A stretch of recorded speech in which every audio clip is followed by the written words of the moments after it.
యోనా గ్రంథం. అందరూ పరిశుద్ధ గ్రంథాన్ని తెరిచి యోనా గ్రంథం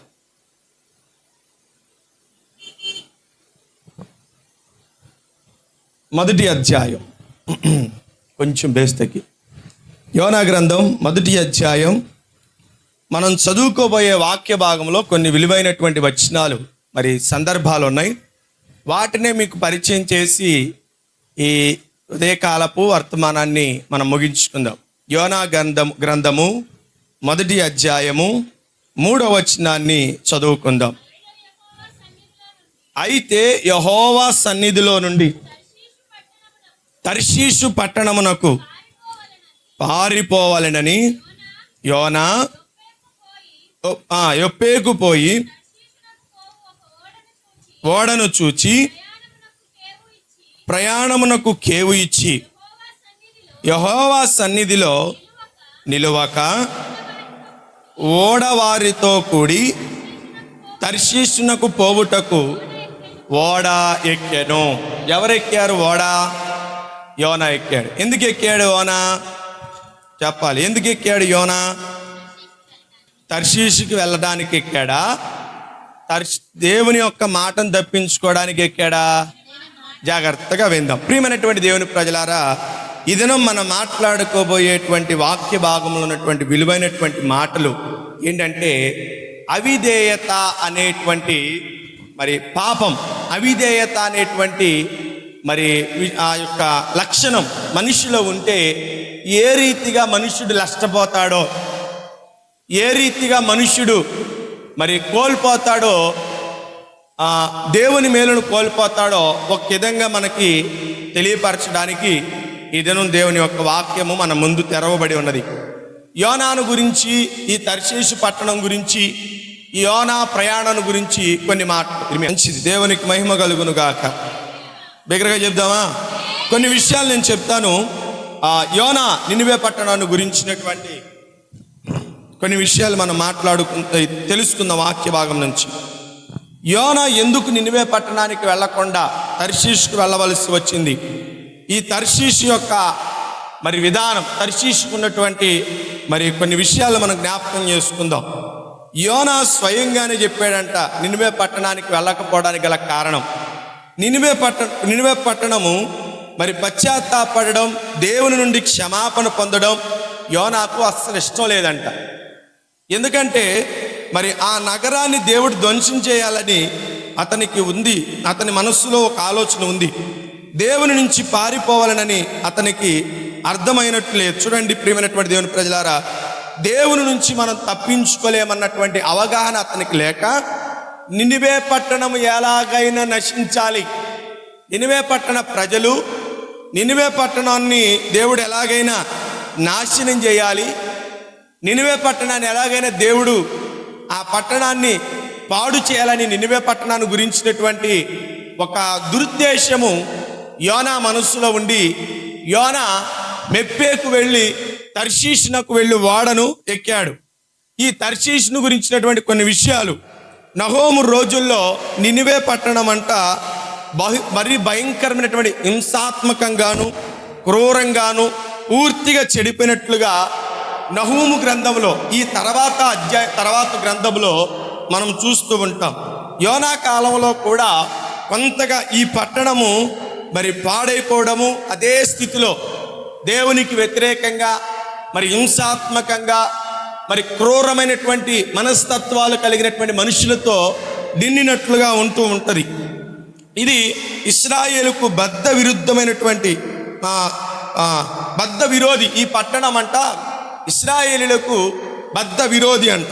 అలాగే ఈ యొక్క యోనా కాలం తర్వాత అది ఉత్తర రాజ్యాన్ని, అంటే ఇశ్రాయేలు యొక్క ఉత్తర రాజ్యాన్ని బందీగా తీసుకుని వెళ్ళినటువంటి సందర్భాన్ని మనం వింటూ ఉంటాం.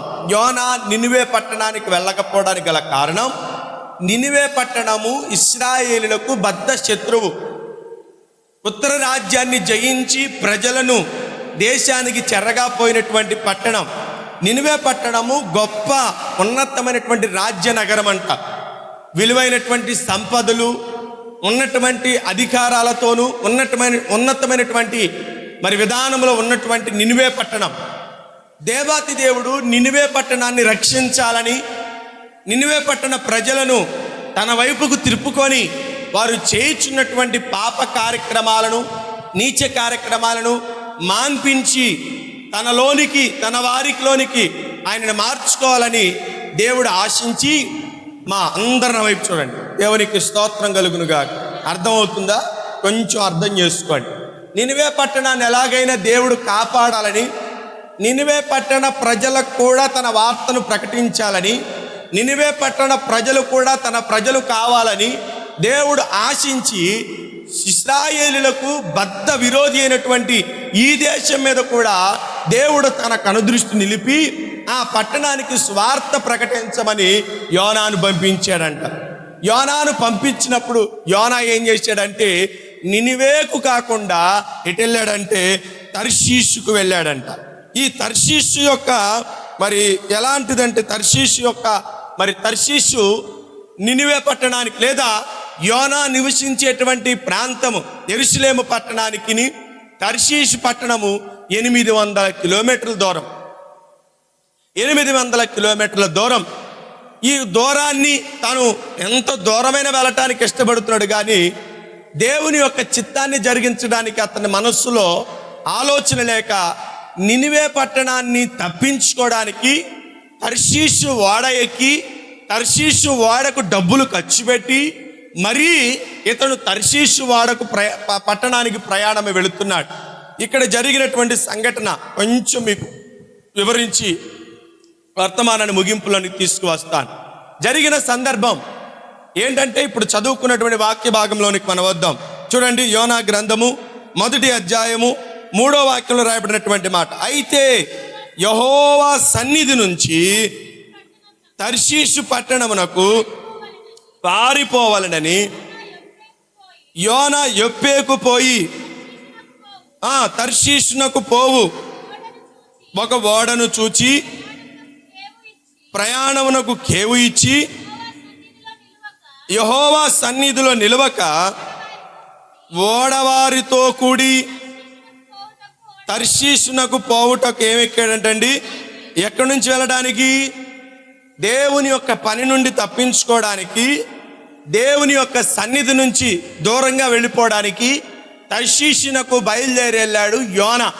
ఈ యొక్క యోనా గ్రంథంలో ఈ చదవబడినటువంటి ఈ భాగములో యోనా యొక్క అవిధేయతను గురించి, యోనా యొక్క అవిధేయత వల్ల నష్టపోయినటువంటి విధానమును గురించి, యోనా నష్టపోవడమే కాదు యోనాను బట్టి ఎవరెవరు నష్టపోయారో వాటిని బట్టి కూడా ఈ యొక్క అధ్యాయంలో మనం చదువుకుంటాం.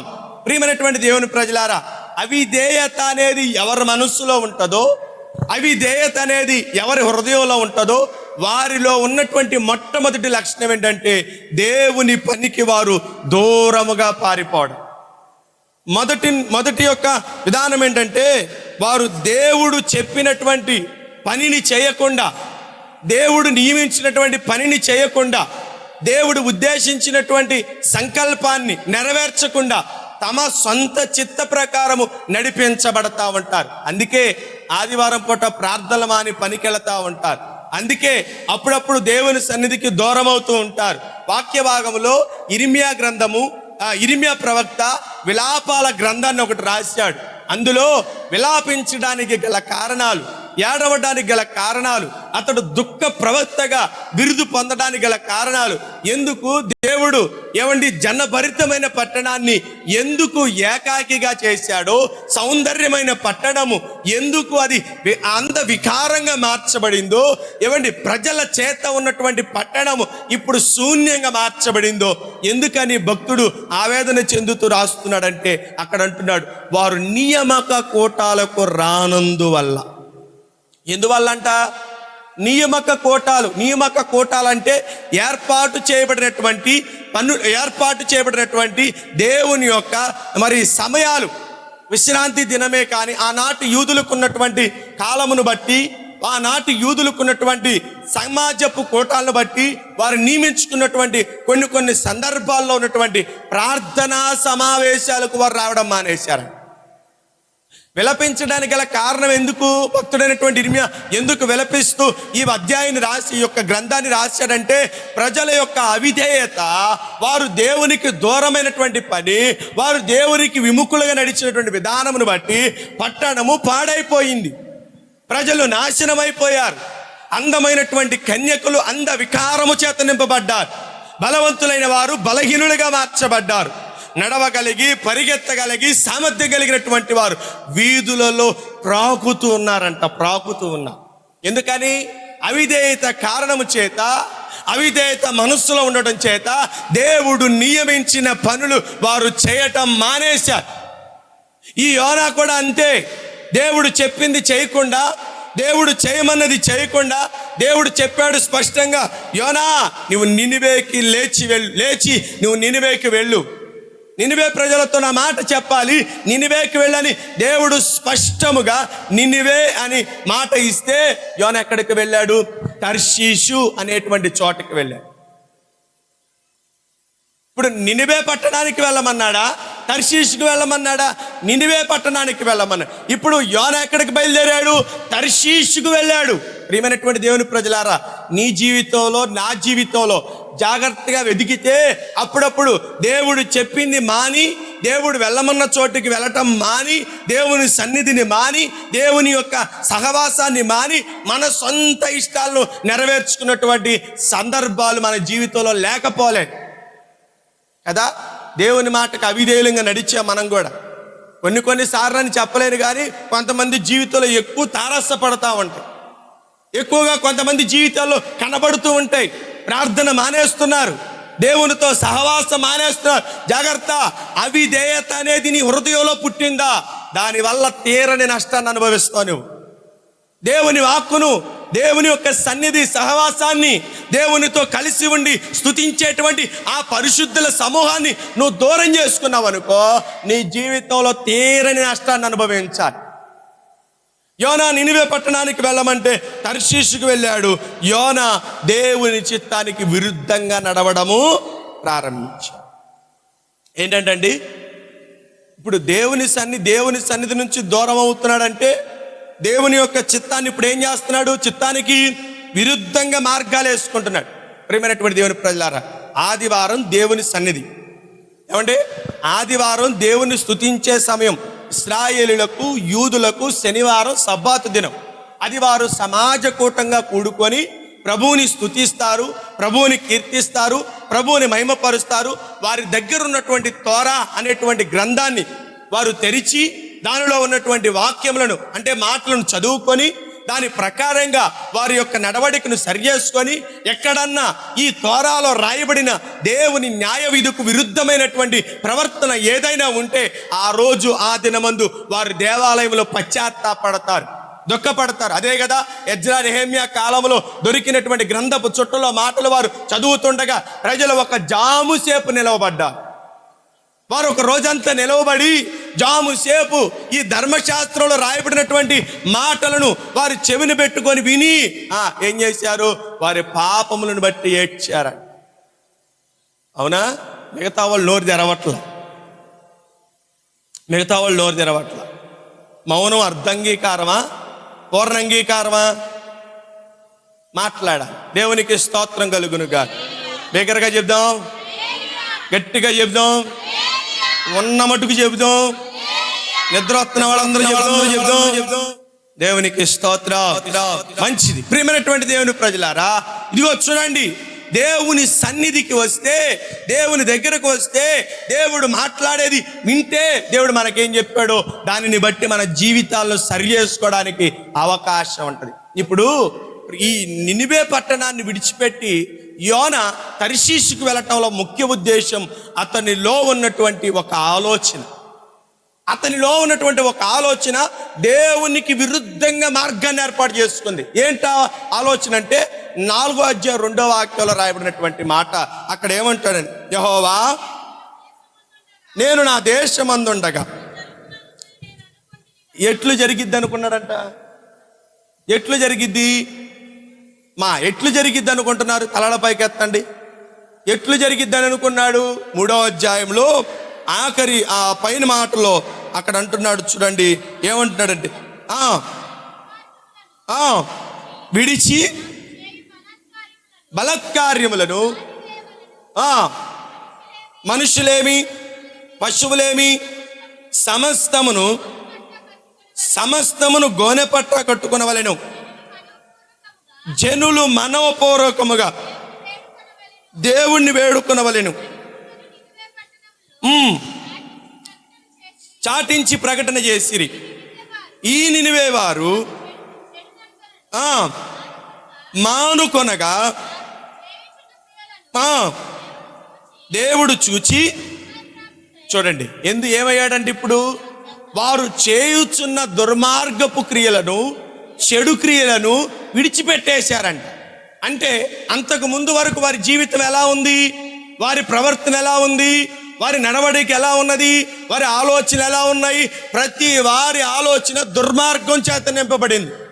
వారి ప్రవర్తన చెడుతో నింపబడినది. వారి మార్గాలు అపవిత్రముతో పాపం చేత నింపబడిపోయింది. ఇప్పుడు ఈ యోన నినివే పట్టణానికి వెళితే నినివే పట్టణ ప్రజలు చేయుచున్న పాపాలు మాని వారు దుర్మార్గాన్ని విడిచిపెట్టి ఎలాగైనా పశ్చాత్తాపంతో దేవుని మన్నన పొందుకుంటారు. దేవుడు కరుణా సంపన్నుడు, వాత్సల్యత కలిగిన దేవుడు, దీర్ఘశాంతుడైన దేవుడు. ఖచ్చితంగా వారిని కనికరించడం ఆయన చూపక మానడని చెప్పి యోనా ఏం చేశాడంటే నినివే పట్టణానికి వెళ్ళటానికి మానేశాడు. ఎందుకని? ఒక విధంగా యోనా మనలాంటి స్వభావాలు, యోనాది మనలాంటి స్వభావం. ఎదిగితే ఓర్వలేడు కదా. ఒకవేళ రక్షణ పొందాడనుకో, ఆ ప్రజలు రక్షణ పొందారనుకో, ఆ ప్రజలు మారు మనసు పొందారనుకో, నినివే పట్టణ ప్రజలు అన్యులు, దేవుణ్ణి ఎరగనటువంటి ప్రజలు.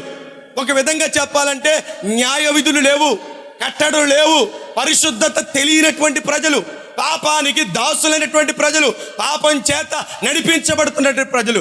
ఇప్పుడు దేవుడు ఆ పట్టణాన్ని జ్ఞాపకం చేసుకొని ఆ పట్టణాన్ని రక్షించాలని, ఆ పట్టణానికి నా స్వార్థ ప్రకటించి ఆ పట్టణంలో ఉన్నటువంటి ప్రతి ఒక్కరిని నా వారు చేసుకోవాలని ఆశపడితే యోనా మనలాంటి బుద్ధోడై ఉండి ఏం చేస్తున్నాడు? ఓర్వలేకపోతాడు. అరే వీళ్ళకి ఎందుకండి ఈ రక్షణ, వీళ్ళకెందుకండి ఈ మార్పు, వీళ్ళకెందుకండి ఈ ఆశీర్వాదం, వీళ్ళకెందుకు ఇవ్వాలండి దేవుడు ఇంత మంచి పనులు, ఇంత మంచి ఆశీర్వాదం? వీళ్ళ బిడ్డలకు పెళ్ళిళ్ళు అయిపోతున్నాయి, వీళ్ళ బిడ్డలకు గర్భఫలాలు వచ్చేస్తున్నాయి, వీళ్ళు మంచిగా ఇల్లు కట్టుకుంటున్నారు, మంచిగా ఓర్వలేని తరం నినివే పట్టణాన్ని నాశనం చేయాలని యోనా కంకణం కట్టుకొని కూర్చున్నాడు. ఒక విధంగా చెప్పాలంటే అర్థమవుతుందా? మానవ స్వభావం చెప్తున్నాను. నినివే పట్టణాన్ని నాశనం అయిపోవాలి, పాడైపోవాలి, అది దేవుని ఉగ్రత చేత నింపబడాలి. ఎంతోమంది నా ప్రజలను నాశనం చేసి పెట్టారు, ఎంతోమంది నా ప్రజలను అన్యాయంగా వారిని నాశనం చేసి పెట్టారని యోనా మానవ స్వభావంతో ఏం చేశాడంటే నినివే పట్టణాన్ని విడిచిపెట్టి ప్రక్కదా కదా. ఇలాంటి మనస్తత్వం దేవుడు కోరుకునేది. దేవుని బిడ్డలుగా, దేవుణ్ణి వెంబడించే వారంగా, క్రీస్తు యేసు బిడ్డలుగా ఉన్నటువంటి మన జీవితాల్లో ఇలాంటిది ఉండకూడదు, ఇలాంటి తత్వం కనపడకూడదు. ఎదిగితే ఓర్వలేని తత్వం, మేలు పొందితే తట్టుకోలేని తత్వం, వారే పైకుంటున్నారు, వారే మంచిగా ఉంటున్నారు అనేటువంటి మనస్సు మనలోకి రాకూడదు. అలాంటి ఆలోచన మనలోనికి రాకూడదు. మనము క్రీస్తు బిడ్డలం. ఎదుగుతున్న ప్రతి వారిని చూచి, మేలు పొందుతున్న ప్రతి వారిని చూచి, రక్షణ పొందుతున్న ప్రతి వారిని చూచి, సంఘములో ఉన్నత స్థితిలోనికి వస్తున్న ప్రతి వారిని చూచి ఒకటి అనుకోవాలి, నిజముగా దేవుడు వీరిని ఆశీర్వదిస్తున్నాడు, వీరిని దేవుడు వీరి పట్ల దేవుడు మేలు చేస్తాడు. ఒకప్పుడు వీళ్ళు విగ్రహారాధికులండి, ఒకప్పుడు దేవుడిని ఎరగని ప్రజలండి, ఒకప్పుడు పాపంలో తిరిగిన వారండి. ఆ గుడికి ఈ గుడికి, ఆ చోటికి ఈ చోటికి అని తెలియనటువంటి అజ్ఞానముల వారు తిప్పబడుతున్నటువంటి వారిని ఇప్పుడు నిజరక్షకుడైన యేసు క్రీస్తు వారి దగ్గరికి చేరారు. చూడండి వారు భక్తులు ఎంత ఉన్నత స్థితికి వెళుతున్నారని వారిని చూచి మనస్సులో గర్వపడాలే కానీ, ఆ మనస్సులో గర్వించాలి, మనస్సులో ఒక విధముగా వారిని బట్టి దేవుణ్ణి బట్టి స్తుతించాలే కానీ గర్వం, అసూయ అనేది రాకూడదు. అర్థమవుతుందా? స్తోత్రం చెప్దాం ఒకసారి, బిగ్గరగా చెప్దాం ఒకసారి, మనస్ఫూర్తిగా చెప్దాం ఒకసారి. అలాంటి ఆలోచన నాకు లేదనుకున్న వాళ్ళందరూ స్తోత్రం చెప్దామా? ఇప్పుడు తెలియదు, ఒక్క విషయం ఆలోచించి, ఇప్పుడు తెలియదు. దేవుని న్యాయ తీర్పు దగ్గర నిలబడినప్పుడు దేవుని న్యాయ తీర్పు దగ్గర నిలబడినప్పుడు గ్రంథాలు విప్పబడతాయంట. గ్రంథాలు విప్పబడినప్పుడు ప్రతి వాని పేరు అక్కడ చదివినప్పుడు ప్రతి వాని చిట్ట అక్కడ ఇప్పుతారంట. ఎవరో తెలుసా? దోతలు కాదు. ఇగో మీరు కూర్చున్న కుర్చీ, ఇదిగో ఇక్కడ ఉంది కదా గోడ, ఈ గోడలో ఎన్ని ఇటుకలు ఉన్నాయి మనకు కనపడదు. ఎందుకని? చక్కగా ప్లాస్టింగ్ చేసి గోడకి కనపడకుండా, ఆ ఇటుకలు కనపడకుండా ప్లాస్టింగ్ చేసి పెట్టారు. రేపొద్దున న్యాయ తీర్పు రోజున ఈ మాటున ఉన్న ప్రతి ఇటుక కూడా దేవుని దగ్గర మాట్లాడి, దేవునికి స్తోత్రం చెప్దామా? ప్రతి ఇటుక కూడా మాట్లాడిద్ది. ప్రతి చిన్న వస్తువు ఈరోజు నిర్జీవంగా కళ్ళకు కనపడవచ్చు. అసూయ పడినప్పుడు కొంతమంది చాటుగా మాట్లాడుకోవడం, రహస్యంగా మనసులో తిట్టుకోవడం, ఇలాంటివి చేసినప్పుడు నేను ఎవ్వరికి కనపడతలేదులే, ఎవరికి నా గురించి తెలియదులే, ఎవరు నా గురించి చూడట్లేదులే అనుకున్నట్లుగా చూస్తూ ఉంటారు. సేవా ఇదిగో ఆ రోజు న్యాయ తీర్పు రోజున మనం నిలబడినప్పుడు మనం కాలర్ వేసుకుని, దేవా నేను ఎంత మంచివాడినో తెలుసా, నేను అంత బుద్ధిమంతుడినో తెలుసా, నేను అంత పవిత్రునో తెలుసా. ఆ రోజు అక్కడ ఆమె ఏమైనా అందరు తిడుతున్నా నేనేనయ్యా అడ్డుపడింది అన్నట్లుగా ఒకవేళ యాశాలు వేసామనుకో అక్కడ కుదరదు. ఎందుకని? మన బ్రతుకు చిట్ట అంతా అక్కడ దాచిపెట్టి ఉంచాడు దేవుడు. మన బ్రతుకునంతా అక్కడ దేవుడు రాసిపెట్టి ఉంచాడు. ఒకవేళ నువ్వు ఎంతగా తప్పించుకోవాలని ప్రయత్నం చేసినా ఆయన న్యాయ తీర్పు నుండి తప్పించుకోవడం ఏ వరవశం కూడా. దేవునికి స్తోత్రం చెబుదామా? బిగ్గరగా చెబుదామా? యోనా యొక్క అవిధేయత అతన్ని ఎక్కడికి నడిపించింది? దేవునికి విరుద్ధమైనటువంటి మార్గంలోని కదా. అలాంటి అవిధేయ మనస్సు మనలో ఉందేమో ఒకసారి ఆలోచించుకోండి. ఒకవేళ ఆ మనస్సు మనలో ఉందేమో ఆలోచించుకోండి. దేవునికి విరుద్ధంగా నడుస్తున్నావా? దేవుని ఆజ్ఞలకు విరుద్ధంగా నడుస్తున్నావా? దేవుని త్రోవలకు విరుద్ధంగా నడుస్తున్నావా? పాపానికి దాసుడిగా, పాపానికి బానిసగా, దేవుడు చేయవద్దని చెప్పిన దానికి, దేవుడు వెళ్ళవద్దన్న చోటికి, దేవుడు మాట్లాడవద్దన్నటువంటి వ్యక్తులతో, దేవుడు కలిసి ఉండొద్దని, సాంగత్యం చేయవద్దన్నటువంటి సహవాసికులతో ఉండొద్దని చెప్పినటువంటి దేవుని మాటను ప్రక్కన పెట్టి నీ ఇష్టానుసారంగా నడుస్తున్నావా? జాగ్రత్త. దానివల్ల తీరని నష్టాన్ని అనుభవించాలి. ఏంటి ఆ నష్టం? ఎలాంటి నష్టాన్ని అనుభవించాడో చూద్దాం. చూడండి, అదే అధ్యాయం 4వ వాక్యం చదవండి అమ్మా. ఇప్పుడు చూడండి, యోనా అవిధేయత, దేవుని మాట వినకుండా,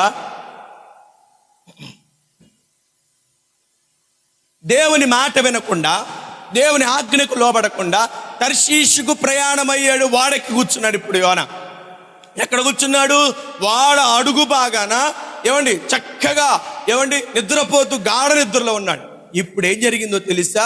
యోనా ప్రయాణిస్తున్నటువంటి వాడకి అలజడి రేపడం ప్రారంభించాడు.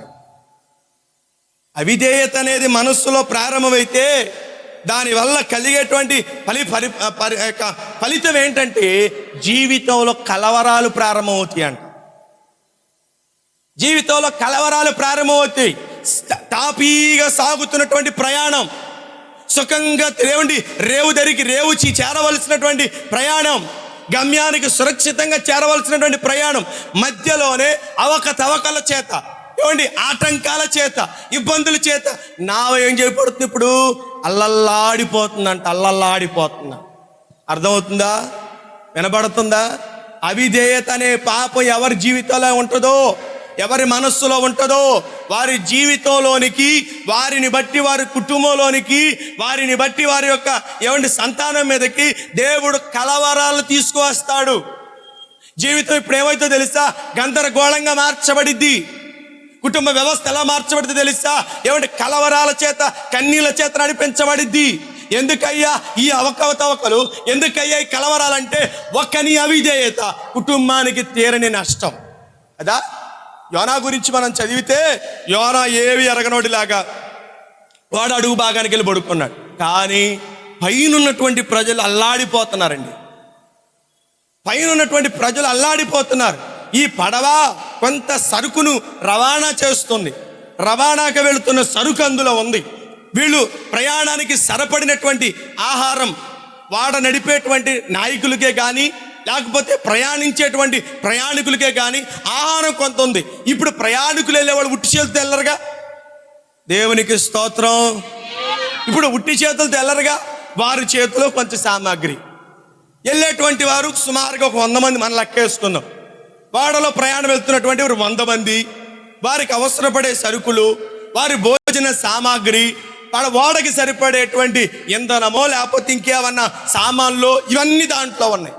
ఇప్పుడు నావ ప్రయాణం చేస్తుంది, వాళ్ళ ప్రయాణం చేస్తుంది. దేవునికి విరుద్ధంగా నడిచినటువంటి యోనా ఆ పడవలో ఎక్కి ఆ పడవ అడుగు బాగాన పడుకున్నాడు మనశ్శాంతిగా. కానీ పైనున్న వాళ్ళకి మాత్రం మనశ్శాంతి లేదు. పడవ అలా సాగుతుంది, ఆ ప్రయాణం అలా సాగుతుంది. కొంత దూరం వచ్చేసరికి సముద్రంలో దేవుడు గాలిని పుట్టించాడండి. గాలిని పుట్టిస్తే పడవ తాపీగా వెళ్ళవలసినది, సజావుగా వెళ్ళవలసింది, ఏమైనా నెమ్మదిగా వెళ్ళవలసింది, పడవ వెళ్ళట్లేదు, ప్రయాణం సాగట్లేదు. వాడంతా గజిబిజి గందరగోళంతో నింపబడిపోయింది. ఎవరికి వాళ్ళు ప్రాణాలను దక్కించుకోవడానికి శత విధాల ప్రయత్నం చేస్తున్నారు. ఏం చేస్తున్నారండి?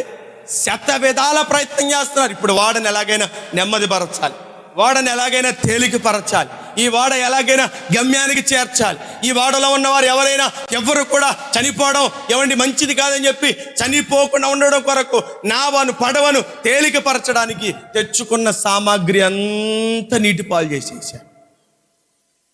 తెచ్చుకున్న సామాగ్రి అంతా నీటిపాలు చేసేసారు. ఉన్నదంతా పోయింది. అయినా పడవ తేలిక చూశారు, వెళ్ళారు. అసలు ఇది దేన్ని బట్టి జరిగింది కదా? అసలు ఎందుకు జరిగింది ఇది? ఏదో ఒక కారణం ఉంటుంది కదా. ఎక్కడో ఒకక్కడ మనం దేవునికి విరుద్ధమైనటువంటి విధానంలో ఉండి ఉంటాం.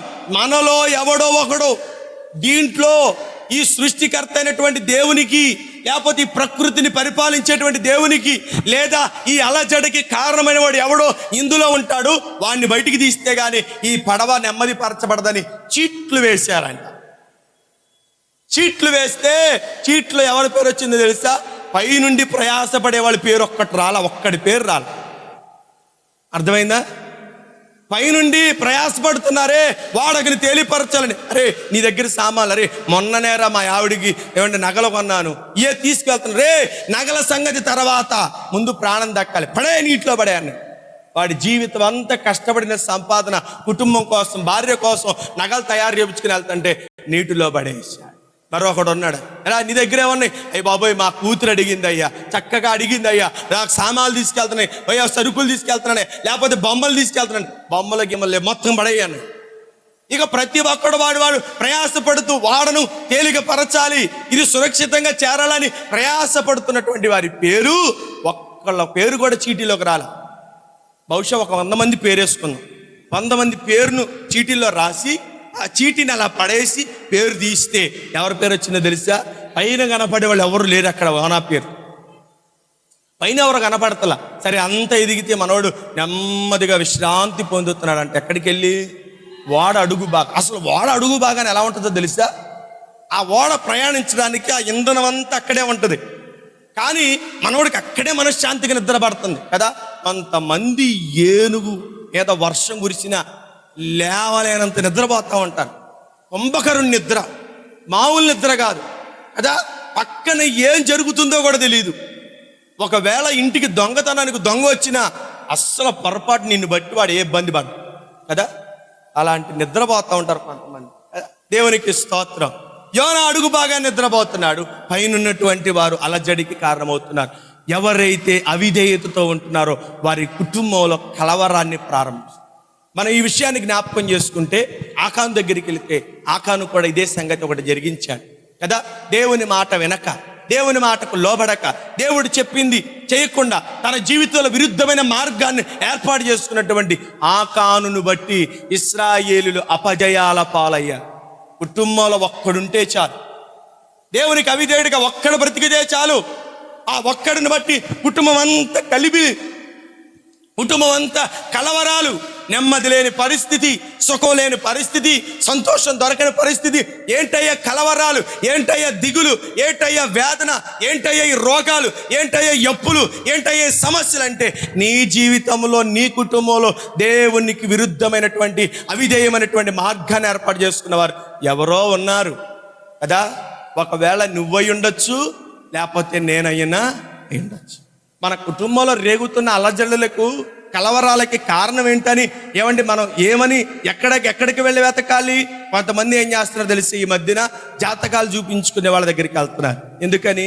కుటుంబంలో నెమ్మది లేదండి, కుటుంబంలో ప్రశాంతత లేదండి, ఎటు చూసిన అలజడులేనండి, ఎటు చూసినానండి ఈ పరిస్థితులేనండి అని చెప్పి వాళ్ళ దగ్గరికి వెళుతున్నారు. ఏం చెప్తారు వాళ్ళు? ఇదిగో నీ రేఖలో ఇదో తేడా వచ్చింది, దానికి ఇది చేయాలి, మరి ఎంత అవసరమైంది పట్రా అంటాడు. తీసుకొస్తాడు. అప్పో సప్పో చేసి మార్పు ఏమి రాదు.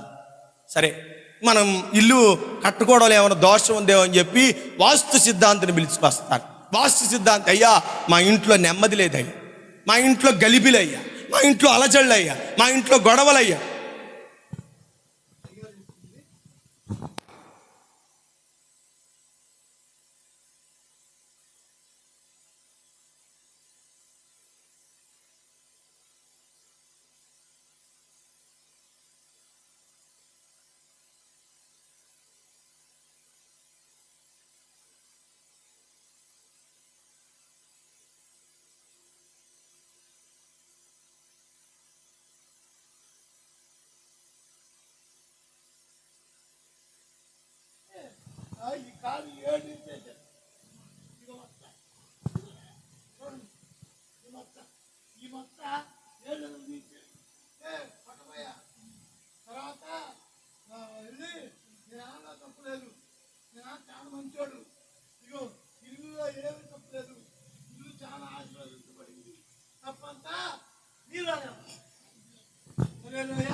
దేవునికి స్తోత్రం, హల్లెలూయా. ఇప్పుడు ఏం చేస్తున్నారంటే వాళ్ళ దగ్గరికి వెళ్ళి, వీళ్ళ దగ్గరికి వెళ్ళి, అటెళ్ళి ఇటెళ్ళి ఏం వెతుకుతున్నారు? ఇప్పుడు కుటుంబంలో అలజళ్ళు పోవడానికి పరిష్కారాన్ని వెతుకుతున్నారు. అసలు వాక్య ప్రకారంగా మనం నేర్చుకోవాల్సింది, మనం చేయవలసింది ఏంటి? కుటుంబంలో అలజడులు రేగడానికి, మన కుటుంబంలో మన జీవిత నావ అవకతవకల పాలవడానికి, కలవరాల పాలవడానికి మనం ఏ వాక్య ప్రకారంగా ఏం గమనించాలంటే, దేవునికి విరుద్ధమైనది ఏదో కదా, దేవునికి అవిధేయకారమైనటువంటిది ఏదో మన జీవితంలో జరుగుతుంది. గమనించండి, ఓడలో ప్రయాణం చేస్తున్న వారందరూ ప్రయాసపడుతున్నారు పైన, కానీ యోన నిద్రపోతున్నాడు కదా. మనం కూడా ఏమి ఎరగనట్లుగా కొన్నిసార్లు కుటుంబంలో జరిగే వాటిని మనకు పట్టనట్లుగా ఉంటూ ఉంటాం. గమనించండి ప్రియమైనటువంటి దేవుని ప్రజలారా, ఈ ఉదయకాల సమయం దేవుడు మనతో మాట్లాడుతూ వస్తున్నాడు. అవిధేయత అనేది ఎవరిలో ఉంటుందో వారు మొదటిగా దేవునికి విరుద్ధంగా వారు నడుస్తారు. దేవునికి విరుద్ధమైన మార్గాలను వారు ఏర్పాటు చేసుకుంటారు. దేవునికి నచ్చినటువంటి త్రోవలు వారు వెళుతూ ఉంటారు. రెండవది, అవిధేయత అనేది ఎవరి మనసులో ఉంటుందో వారిని బట్టి కుటుంబాలు కలవరపరచబడతాయి, వేదన పరచబడతాయి, కుటుంబాలు గలిబిలికి కారణమవుతుంది. హగ్గయి గ్రంథంలో రాయబడినటువంటి మాట, 1వ అధ్యాయము 5-6 వచనాల్లో రాయబడినటువంటి మాట, దేవుని మాటకు, దేవుని యొక్క ఆజ్ఞకు విరుద్ధంగా బ్రతికిన వారు ఏవేవి ఆశీర్వాదాలు కోల్పోతారో అక్కడ రాయబడింది. హగ్గయి గ్రంథము 1వ అధ్యాయము 5-6 వచనాలు చదవడమ్మా. సెలవిచ్చినదేమనగా ఆలోచించుకొనడి, విస్తారంగా విత్తినను కొంచెమే పండిద్ది, భోజనము చేయుచున్నను ఆకలి తీరకున్నది, పానము చేయుచున్నను తాము తీరక ఉన్నది, బట్టలు కప్పుకొనిచున్నను చలి ఆగక ఉన్నదని. పనివారు కష్టము చేసి జీతము సంపాదించుకుని, నేను జీతం ఇప్పుడు ఎలా అయిపోతుందో తెలుసా? చినిగిపోయిన సంచిలో ధనాన్ని వేస్తే అది ఎలా నిలవకుండా బయటికి వచ్చేస్తుందో, కష్టపడి రెక్కల ముక్కలు చేసుకొని సంపాదించిన సంపాదన అంతా ఏమైపోతుందంటే ముక్క చెక్కలైపోతుంది. ఆశీర్వాదాలు కోల్పోతున్నారు, తృప్తి లేదు, నెమ్మది లేదు, సుఖం లేదు. ఒక పక్కన సౌఖ్యం లేదు, ఎటు చూచిన అలజడులు, ఎటు చూచిన గొడవలు, ఎటు చూచిన గందరగోళం. ఒకరికి ఒకరు సమాధానం లేదు, తృప్తి లేని బ్రతుకుతున్నారు. ఏదో మనుషులు ఉన్నారంటే తలోకులుగా జీవిస్తున్నారు. ఏంటయ్యా కుటుంబం ఇంత అవకతవకలతో ఉందంటే అవిధేయమైనది ఏదో దేవునికి అక్కడ కనబడుతుంది. ఆ ఇంట్లో, ఆ పట్టణంలో ఆ జనాంగంలో ఏదో అవిధేయం అనేది దేవునికి కనబడుతున్నది. అందుకే దేవుడు ఆశీర్వాదాలను ఆపేశాడు ఆ కుటుంబం మీదకి కదా. ఇప్పుడు ఆ పడవ ప్రయాణము ఎలా ఉందో తెలుసా? ఏమండి, ఎలా ఉందో తెలుసా? ఓడకు చేరుతామన్న, ఆ రేవుకు చేరుతామన్న ఆశ వారిలో లేనట్లుగా వాడు బ్రతుకు, వారి జీవితంలో లేదు, వారి యొక్క ఏమండి బ్రతుకులో లేదు. ప్రియమైనటువంటి దేవుని ప్రజలారా, రెండవది ఏమైందో తెలుసా? వాడ ఎలాగైతే కలవరానికి గురైందో, రెండవది ఓడలో ఉన్న వారు కూడా ఏం చేయబడ్డారంట? కలవరపడ్డారు. వాడ కలవరానికి గురైంది, వాడలో ఉన్న వాళ్ళు కూడా ఇప్పుడు ఏం చేయబడుతున్నారు? కలవరానికి గురయ్యారు. చూడండి, అదే అధ్యాయం 5వ వచనాన్ని చదవండి. కాబట్టి నావికులు భయపడి, చూడండి, ప్రతి వాడు కూడా ఏం చేస్తున్నాడు? తమ తమ దేవుళ్ళకు ప్రార్థన చేస్తున్నారు. ఏమని? ఓ దేవా, ఈ పడవను రేవుకు చేర్చవా. వారు తమ తమ దేవుళ్ళకి ప్రార్థన చేస్తారు. ఒక విధంగా నేను వాక్యం చదువుకుని ఆలోచించాను.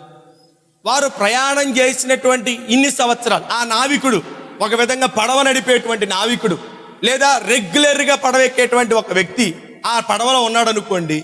ఆ నావికుడు, ఆ పడవలో ఉన్నటువంటి వారు, ఆ నావను నడిపేటువంటి వారు ఇప్పుడు ఈ హఠాత్తుగా జరిగినటువంటి ఈ పరిస్థితిని బట్టి వారు ఆలోచన ఏంటి తెలుసా? ఇన్ని రోజులు లేనిది ఇప్పుడు ఎందుకు వచ్చింది కదా? ఇన్ని రోజులు లేనిది ఇప్పుడు ఎందుకు వచ్చింది?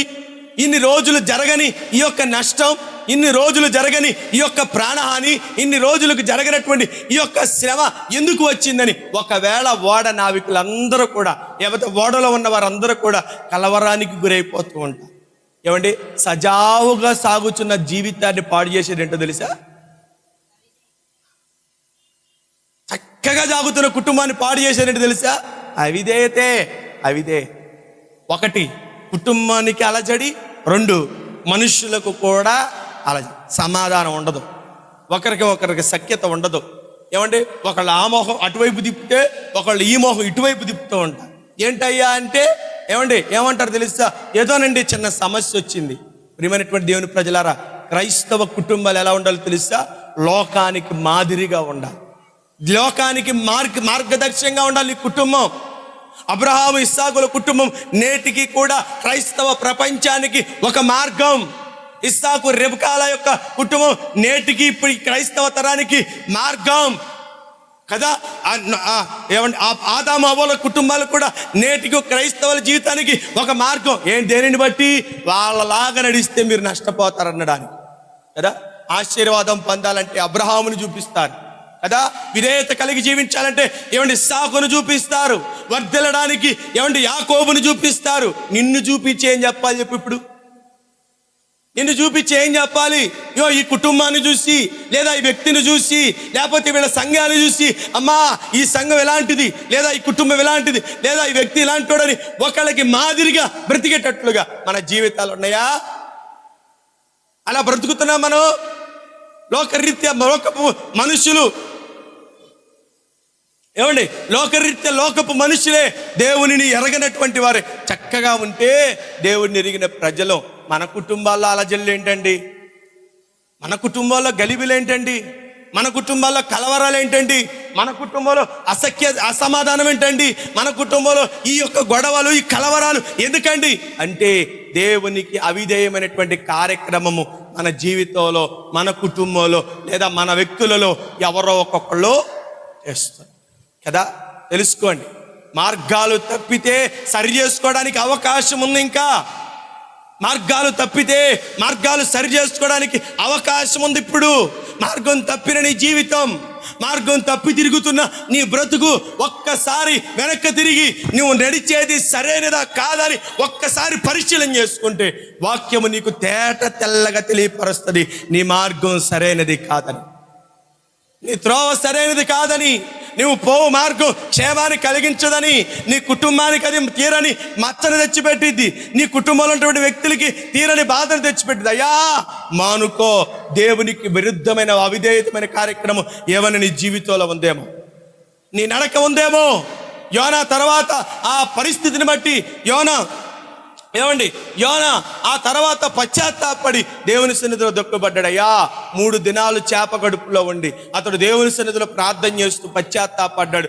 దేవుడు మరలా కనుకరించి మరొక అవకాశాన్ని ఇచ్చి ఎక్కడికి తీసుకెళ్ళాడు తెలుసా?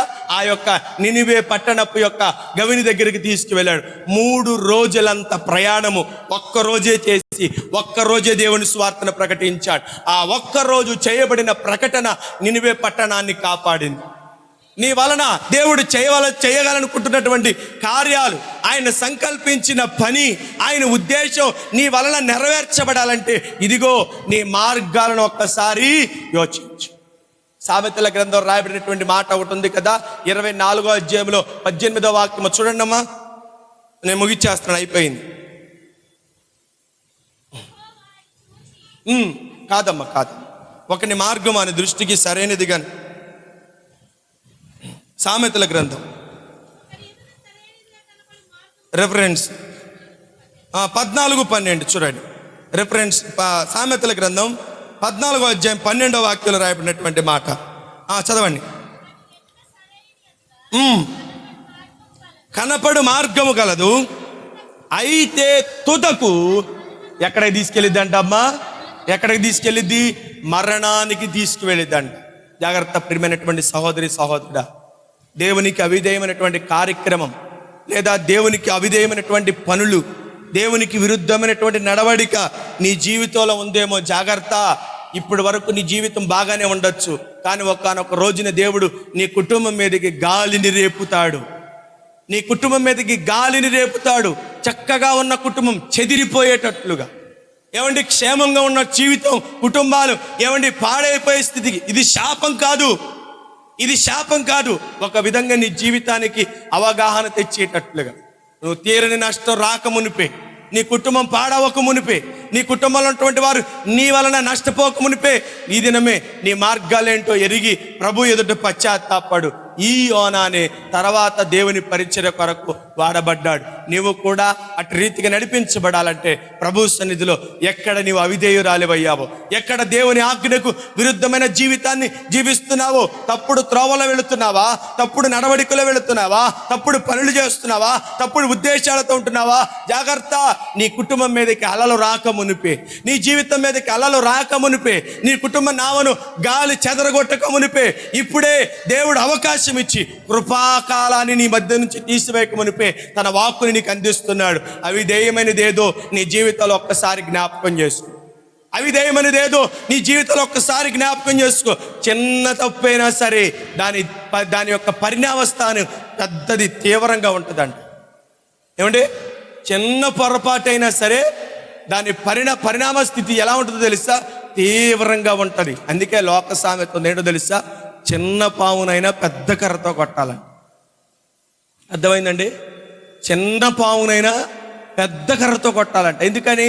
చిన్న పామేగా నన్నేం చేసిద్ది, ఇది నన్నేం చేసిద్ది, దీనికి నేను భయపడతావేంటి అని ఒకవేళ గనక నువ్వు ఏమంటే గర్వించి నాకేమవుతలేనటువంటి అహంకార మనసుతో ఒకవేళ నువ్వు తిరిగావు, దాని దగ్గరికి వెళ్ళావనుకో, చిన్న పామే కానీ దాని కూరల్లో విషం ఉన్నదనే సంగతి మర్చిపోమాక. పాపం తప్పు చిన్నగానే కనపడదు. ఏమండి చెడు పనులు చెడు అలవాట్లు చిన్నగానే కనపడతాయి. ఇవి పెద్దవి కాదు, ఇవి పెద్ద నష్టాన్ని తీసుకురావు అని ఒకవేళ అనుకుంటున్నావేమో, జాగ్రత్త.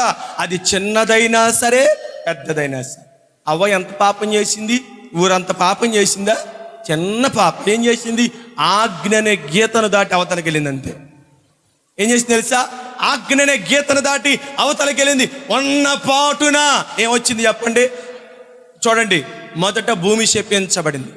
రెండవది వారి కష్టార్జితం, వారి చెమట ఎలా మార్చబడింది? ముళ్ళ తొప్పలుగా మార్చబడింది. వారి గర్భంలో పుట్టినటువంటి బిడ్డలు ఏమండి అంతగులుగా మార్చబడ్డారు. శాపగ్రస్తమైనటువంటి జీవితాన్ని పొందారు. ఇంకా చెప్పుకుంటే బోళ్ళన్ని నష్టాలు ఉన్నాయి వారి జీవితం, బోళ్ళన్ని నష్టాలు ఉన్నాయి. ఇంకా ప్రాముఖ్యంగా ప్రథమంగా చెప్పాలంటే మరణమే లేని జీవితము, మరణాన్ని సంపాదించుకుంది ఒక్క చిన్న పొరపాటు కదా. నీ జీవితంలో ఎంత చిన్న పొరపాటు ఎంత చిన్న తప్పు. ఇదిగో ఈ ఉదయకాల సమయం దేవుడు నీకు తన మాటలు అందిస్తున్నాడు.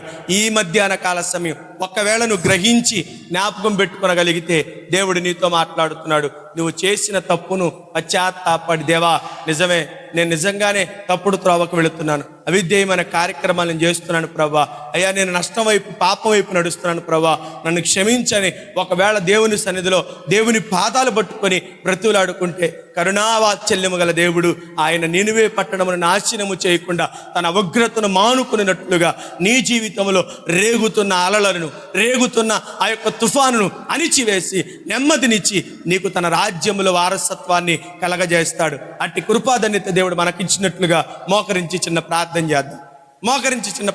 చేద్దాం. అందరు దయచేసి మోకరించి చిన్న ప్రార్థన, ఆ తదుపరి కానుకలు పాడుకొని మనం ప్రార్థన దీవెన ఆశీర్వాదాల దగ్గర నుంచి సెలవు తీసుకుందాం. చిన్న ప్రార్థన ఒక్క మాట. అమ్మ, మీ స్వతహాగా మీరు అడగండి, మీ సొంతంగా మీరు అడగండి, మీ నోటితో మీరు అడగండి. దేవా నిజమే, నేను ఇప్పటి వరకు అన్నీ బాగానే ఉన్నాయి అనుకుంటాను, కానీ నా కుటుంబంలో రేగుతున్న ఎలజడుకు నాలోనే కారణం ఉందని నేను ఎరగలేకపోయానయ్యా, నాలోనే తప్పు ఉందని నేను ఎరగలేకపోయాను ప్రభా. ఎన్నోసార్లు అవిధేయంగా నడిచాను, నీకు విరుద్ధమైన మార్గాలు నేను ఏర్పాటు చేసుకున్నాను. నన్ను క్షమించయ్యా. నేను నడవకూడదు, నేను వెళ్ళకూడదు, నేను చూడకూడదు, నేను చేయకూడదు అన్నటువంటి పనులను వాక్యం ద్వారా ఎన్నోసార్లు నాకు చెప్తూ వచ్చారు. కానీ ప్రభా, పొరపాటునుగానో యామరిపాటుగానో ప్రభా బలహీనతలోనే జరిగించానో తెలియదు, కానీ ప్రభా నేను చేశానయ్యా. ఆ విధేయపు పని నేను చేశాను ప్రభా, ఆ పాపం నేను చేశాను ప్రభా, ఆ బలహీనమైన కార్యక్రమం నేను చేశాను ప్రభా, ఆ తప్పు నేను చేశాను ప్రభా, నన్ను క్షమించు ప్రభా, నా పాపం క్షమించు ప్రభు అంటే నినివే పట్టణ ప్రజల యొక్క దుర్గతిని ఆయన మార్చినట్లుగా నీ జీవితంలో నీకు పట్టినటువంటి గతిని కూడా ఆయన మారుస్తాడు. ప్రార్థన చేసుకో, ఒక్క మాట అడుగు. నీ జీవితంలో చెలరేగుతున్నవి, నీ కుటుంబాన్ని పాడు చేస్తున్నవి, నీ కుటుంబంలో ఉన్నటువంటి వారికి నెమ్మది లేకుండా చేస్తున్నవి ఏంటో ఒక్కసారి ఆలోచించు. సహోదరి, నీ కుటుంబంలో సమాధానం ఉందా? నీ కుటుంబంలో నెమ్మది ఉందా? నీ కుటుంబంలో వ్యక్తుల మధ్య ప్రేమ ఉందా?